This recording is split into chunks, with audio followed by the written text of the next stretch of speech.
Time ఇస్తున్నా అంటే జీవితకాలం ఇస్తున్నా. జగన్ సార్ చిటికెన వేల మీద ఉన్న వెంట్రుకను కూడా నువ్వు పీకలేవని నేను చెప్తున్నా.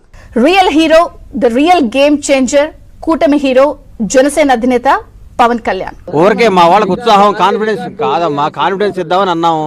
ఆ కాన్ఫిడెన్స్ ఓవర్ కాన్ఫిడెన్స్ అయింది. దానికి ఏం చెప్తాం? నోట్లో ఏమన్నా హెరిటేజ్ ఐస్ క్రీమ్ పెట్టుకొని ఉన్నావా? మా అమ్మని తిట్టారు, మా నాన్నని తిట్టారు, మా అమ్మని తిట్టారు, మా కొడుకుని తిట్టాడు అని చెప్పి. Few moments later. ఓట్ల లెక్కింపు ప్రారంభం నుంచి ఏ దశలోనూ ఆధిక్యం చూపలేని రోజా తన ప్రత్యర్థి తెదేపా అభ్యర్థి గాలి భానుప్రకాష్ చేతిలో చిత్తుగా ఓడారు. పవన్ కళ్యాణ్ ఛాలెంజ్ చేస్తున్నా, నీకు ఇంకా 45 ఏళ్ల టైం ఇస్తున్నా. జగన్ సార్ చిటికెన వేల మీద ఉన్న వెంట్రుకను కూడా నువ్వు పీకలేవని నేను చెప్తున్నా.